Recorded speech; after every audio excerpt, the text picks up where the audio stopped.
इंद्रियों को वश में करो। नेत्र सबसे खतरनाक, इनको बहुत सावधान रखो। बहुत बहुत ये चंचलता, नेत्रों की चंचलता। भगवत चर्चा हो रही तो हो सकता है शब्द ना सुन पाओ, लेकिन विषय चर्चा हो रही है तो आप 10-5 हाथ दूर होगे तो भी श्रवणेंद्री पकड़ लेगी क्या बातें हो रही हैं। निंदा, स्तुति, विषय चर्चा। इंद्रियों को शासन में रखो, इंद्रियों को वश में करो, क्योंकि ये ज्ञान विज्ञान का नाश करने वाले महापापी काम इन्हीं के वशीभूत होकर तुम्हें नष्ट करते। मार डाल इस पापी को। भगवान कह, पाप मानम प्रजहेनम ज्ञान विज्ञान नाशनम। मार इस काम को, नष्ट कर। तस्मात् तुम इंद्रियाण्यादौ नियम भरतर्षभ। ये महाभारत सबको लड़नी पड़ेगी, महाभारत सबको लड़नी पड़ेगी। अगर आपको अपने स्वराज्य सिंहासन पर बैठना है, मुक्त होना है, तो ये युद्ध स्वीकार करना पड़ेगा, ये चुनौती स्वीकार करनी पड़ेगी। भगवान कह रहे इंद्रियों को वश में कर, ज्ञान विज्ञान का नाश करने वाले इस महापापी काम को अवश्य बलपूर्वक मार। भगवान आदेश कर रहे हैं, पाप मानम प्रजहेनम ज्ञान विज्ञान नाशनम। तस्मात् तुम इंद्रियाण्यादौ नियम भरतर्षभ। इसलिए पहले इंद्रियों को काबू करो। रसेंद्रिय से शुरू करो, मुख्य द्वार। ये ज्यादा रजोगुणी भोजन पाने पर चंचल होती। जब ये चंचल होती तो हर इंद्रियों में चंचलता। इसको संभालो। उचित आहार, सात्विक आहार, कम स्वाद वाला आहार, बच जाओगे। ज्यादा स्वादिष्ट पाने की कोशिश मत करो। अगर रसेंद्रिय स्वाद नहीं छोड़ पाए तो जनेंद्री का स्वाद छोड़ पाना बड़ा कठिन हो जाएगा।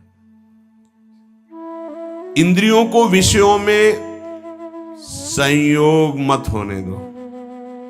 भोग बुद्धि से प्रवृत्त ना करो।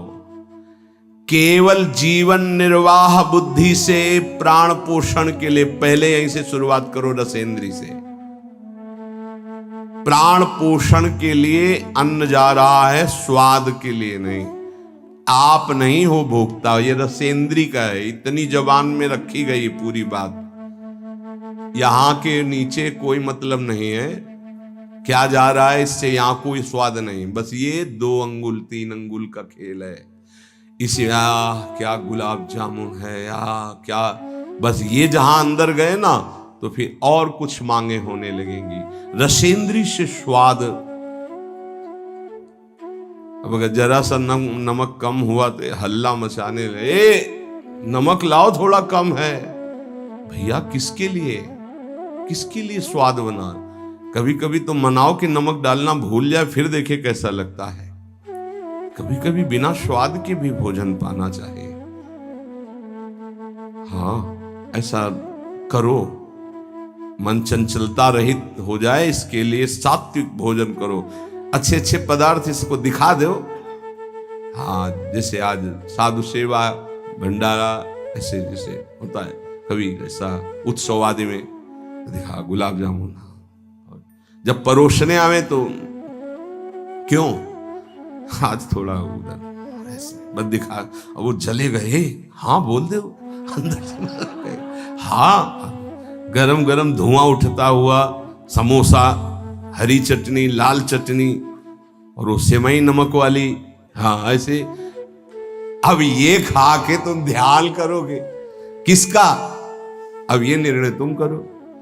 ये चीजें खा के तुम ध्यान करोगे, प्रभु का तो ध्यान होने वाला नहीं। सात्विक भोजन पाने से हमारे अंदर भजन की वृत्ति बढ़ती है, रजोगुणी तमोगुणी भोजन पाने से भोग वासना बढ़ती है, निद्रा प्रमाद स्थिति आती है। बिल्कुल सच्ची बात समझो, ये 3 गुणों से हर सामग्री बनी हुई। इसीलिए संतों ने निर्णय किया आप ये पा सकते हैं, ये पा सकते हैं, ये पा सकते हैं। खूब अनुभूति विषय, इसलिए मना किया गया आप ये नहीं पाएंगे। क्यों नहीं? भगवान ने तो सब कुछ बनाया है पाने के लिए, तो पाने के लिए भी बनाया है, तो फिर और व्यवस्था भी भगवान ने बनाई है। रौ नरक, अंधतामिस्त नरक, ये भी भगवान ने बनाए हैं, तो इनका भी स्वाद आप लीजिए। सावधान, शतोगुणी भोजन, संयम पूर्वक पाइए नाम जप करते हुए, और इतना कि बस लगे कि हाँ, थोड़ा वजन लगने लगे कि हाँ हो गया, बंद कर दो, शाम के फिर पा लेना। कोई अब तुम्हें तो ये है नहीं कि पता नहीं मिले कि ना मिले, कै दिन मिले कै दिन ना मिले। उसमें होता है कि अब जो मिला है डाल लो, पता नहीं कै दिन बाद मिले। तो आप लोगों को तो एक मिलता है, तो संयम में आपके पास व्यवस्था श्री जी ने सबकी कर दी। तो संयम से आहार, और अच्छे पदार्थ ना लो तो अच्छा है, अगर लो तो बहुत कम लो, थोड़ा। खीर हटाओ और सब कुछ अब पीने दो, तो वो मन, खीर में नुकसान नहीं है, गुलाब जामुन में नुकसान नहीं, वो जो मन को बढ़ावा मिला रसेंद्री के द्वारा, अब वो इतने में तृप्त नहीं रहेगा, वो और इंद्री को लेकर के भ्रमण करवाएगा हमको। और जब इसको मारना, जैसे मन हमसे गलती करवा देता है तो क्या कहो, गाल में मारो, तो त्वगेंद्री पिट रही, उससे क्या होना है। इसको कैसे मारा जाए, इसको ऐसे मारा जाता है, ऐसे। जैसे गुलाब जामुन, भैया आज हमारा पेट दर्द कर रहा है, वो कहेगा नहीं, कहो, नहीं नहीं बिल्कुल नहीं कहेंगे। वो जो मन को पीड़ा हो रही, अब वो पिटाई हो रही, साधक मन को बहुत दुलार करता, पीट नहीं पाता। इसको पीटना सीखो, बहुत जल्दी ठीक हो जाएगा। ये कहता है आज ये देख ले, हाँ हाँ बढ़िया है, चलो चतुरासी जी शुरू करते हैं। वो कहेगा नहीं नहीं चतुरासी जी शुरू कर। उसको मारना है तो उसके विपरीत चलना पड़ेगा। साधक से गलती होती, मन को मारना है, और वो मारता और किसी को है। आज ये नहीं कहे, आज ये नहीं, आज ऐसे नहीं, आज अच्छा। मान लो आप परिक्रमा दे आए, तो शरीर को पीड़ा पहुंच रही, मन को कोई फर्क नहीं पड़ रहा। मन जिसको चाह रहा है वो चीज उसको ना दो तो उसको पीड़ा होती है, और उस पीड़ा को आप अपनी मान लेते हैं, इसलिए दुलार करते हैं। इस रहस्य को समझिए, मन की पिटाई जरूरी है, और ये इतने सुरक्षित रहता है कि इसको दुलार करना होता, पीटना होता नहीं। इसकी पिटाई है कि ये जब जो मांगे आज ऐसे, तो दिखा दिया कि हाँ देखो ये है, मिलेगा नहीं तुम्हें पाने को, और वो जलन पैदा करेगा। 5 मिनट का चांस है, 1-2 बार केवल आएगा ये कि गुलाब जामुन गुलाब जामुन, फिर बाद में तो मिलना। और रोज कौन मिलता है, हाँ नहीं कोई बात नहीं है, धैर्य रखिए। और अगर वहां सब कुछ बना हुआ साथ में केवल खिचड़ी, तो खिचड़ी परोसा लीजिए, वो जलेगा, आप देख लेना वो जलेगा। ऐसा क्यों कर रहे हो, इसलिए कर रहे हैं कि हमें श्री जी चाहिए। बदमाश, तुझे हम जो दे, फिर इसके बाद हमसे और मांग करेगा। संतों ने इसको ऐसे वश में किया है। बहुत कठिन, बहुत कठिन है। अगर सामने से मिठाई प्रिय है और वो निकल जाए, आप परोसाओ ना, तो आप देख लो, कामा संजायते क्रोधा, भौं चढ़ जाएगी अपने आप से। कितनी बड़ी चूक हो रही है। परम पद फीका लगेगा, गुलाब जामुन मीठा लगेगा, ये बहुत बेईमान है। आप इस बात से मतलब सावधान रहें कि इसकी चाल में ना फंसे, इसकी पिटाई जरूर करनी है। मन कहां से पीटा जाता है, इसकी मांग को ना कर दो, बस इसकी पिटाई शुरू हो गई। ये कह रहा है ये चाहिए, उसके विपरीत नहीं।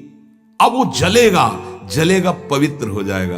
और उसने मांगा, वो आपने दे दिया, अब वो और मांग रख देगा, वो आपको परेशान कर। तस्मात् त्वमिन्द्रियाण्यादौ नियम्य भरतर्षभ। हे अर्जुन, ये राग पूर्वक जब किसी वस्तु को पाता है। अच्छा, और दूसरा उपाय, गुलाब जामुन पाना है या 5 गुलाब जामुन देना, थोड़ा नमक ले आना और शांत। वो कहेगा नहीं नहीं, नमक गुलाब जामुन पाना, मिला लिया, अच्छे से नमक मिला लिया, गुलाब नहीं नहीं पाओ ना गुलाब जामुन। ये उसकी मार है, पर ऐसा साधक मारना नहीं चाहता। सब्जी साइड में करके एकदम दोना में लग रस सहित जे भी ऐसे किया, पूरा फूटा मुंह में। तो अब वो मन का पोषण हो रहा है। हर वस्तु का ऐसे ही, हर विषय का सेवन ऐसे ही है। तो अब अपने लोग मन को तो समझ नहीं पा रहे, उसको पीट नहीं पा रहे, वो हमको फंसा के पीटता चला जा रहा है। बहुत पीटता है, देख लो, बहुत पीटता है मन, बहुत पीट। इसकी पिटाई चाहिए। कोई गुरु कृपा पात्र इसको पीटना शुरू करता है, यही उसकी पिटाई है कि इसके विपरीत चलो, जो मांग इसकी हो रही है उसके विपरीत चलो।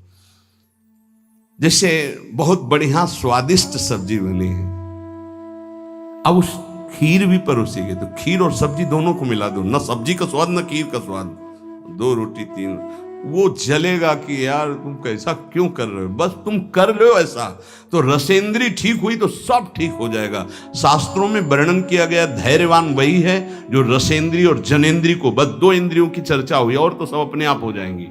और रसेंद्री प्रधान, रसेंद्री ना हुई तो फिर आगे जो राग पूर्वक भोग, कोई भी भोग किया जाए वो बिल्कुल द्रवित हृदय में छप जाता है, बार बार पीड़ा पहुंचाता है, ना चाहते हुए भी साधक का पतन कर देता है। यही है, ना चाहते हुए पाप कौन करवाता है। आहार का बहुत बड़ा फर्क पड़ता है। अगर हम आहार पर संयम कर लें तो निश्चित काम पर विजय प्राप्त की जा सकती है। अगर आहार पर संयम नहीं, उचित आहार से अब देखना खाते खाते मर जाते हैं, लेकिन खाने की इच्छा पूर्ति नहीं होती। यही चमत्कार माया का। 2 रोटी डाल लो फिर भजन देखो कैसा होता है, देख लो ना आप करके।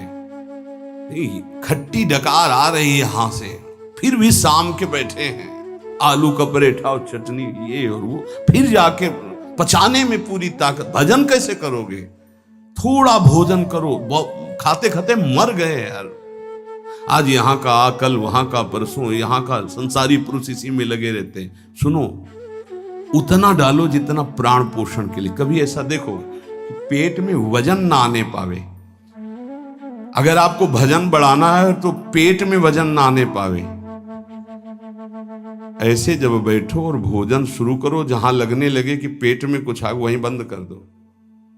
और 1 दिन का अभ्यास, निर्णय करो कि 2 रोटी इतना इतना इतना हो, उतना ही। ये बार बार बांटना और बार बार पाना ये साधकों के लिए ठीक नहीं है।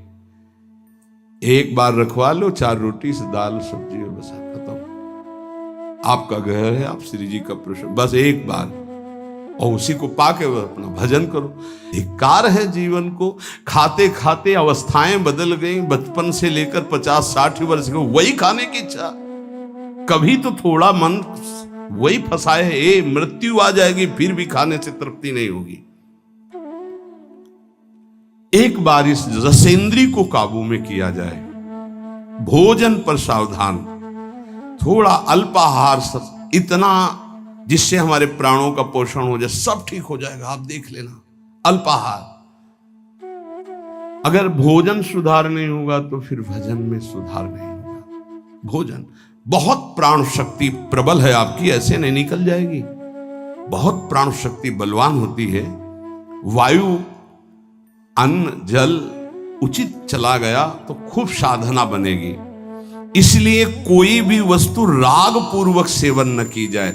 ये ज्ञान मार्ग, भक्ति मार्ग, जो मार्ग के उपासक, उनको इस बात पर विशेष ध्यान रखना, चाहे गृहस्थ हो चाहे विरक्त हो।